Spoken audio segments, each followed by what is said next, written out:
जबकि अमेरिका की एक finance research company Hindenburg research ने भारत के अडानी समूह के खिलाफ 104 पेज की एक रिपोर्ट प्रकाशित की, पूरे देश के सामने रखी, पूरे विश्व के सामने रखी, और उसमें साफ तरीके से आरोप था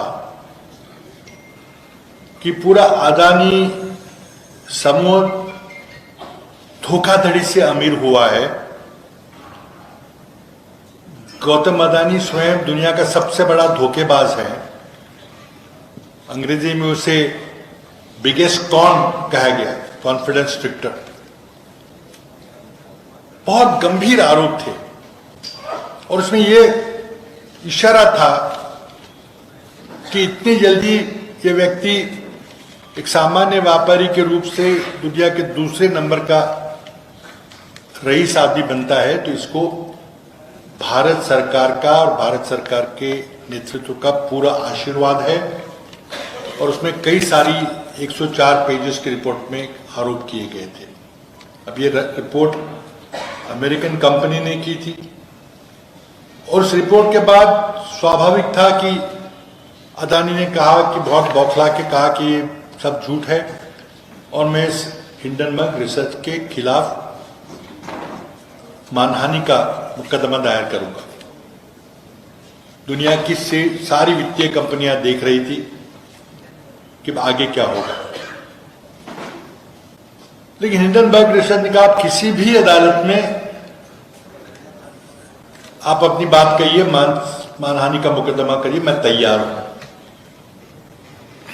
दुनिया के सभी फाइनेंस कंपनी देख रही थी और देखते देखते अडानी ग्रुप के शेयर्स जिस तेजी से गिरे, आप सबने वो सारा दौर देखा हुआ है। लेकिन अडानी की हिम्मत नहीं हुई कि मानहानि का मुकदमा दायर कर सके। लोगों ने हिंडनबर्ग रिसर्च पर विश्वास किया और दुनिया के इतिहास में इतने कम समय में 140 बिलियन डॉलर्स का घाटा किसी कंपनी का कभी हुआ नहीं होगा। उसके तुरंत कुछ दिनों के बाद संसद का अधिवेशन शुरू हुआ और 7 फरवरी 2023 को कांग्रेस के सांसद और नेता राहुल जी ने संसद में कुछ बातें कही। उन बातों में 2-3 मुद्दे थे कि नरेंद्र मोदी जी का और अडानी का क्या संबंध है।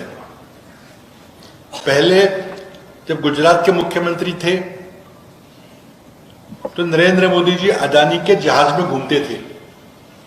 जब प्रधानमंत्री बने तब अपने ऑफिशियल फॉरेन ट्रिप्स में अडानी साथ जाते थे, मोदी जी के सरकारी विमान में जाते थे और जैसे ही सरकारी यात्रा समाप्त होती थी अडानी ग्रुप को बड़ा सा कॉन्ट्रैक्ट उस देश से मिल जाता था।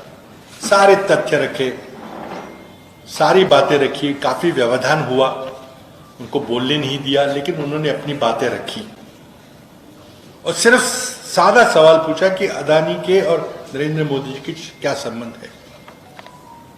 एक तरफ हिंडनबर्ग रिसर्च की रिपोर्ट, दूसरी तरफ अडानी के खिलाफ और मोदी जी के खिलाफ रिश्ते का प्रश्न चिन्ह उठाया राहुल जी ने।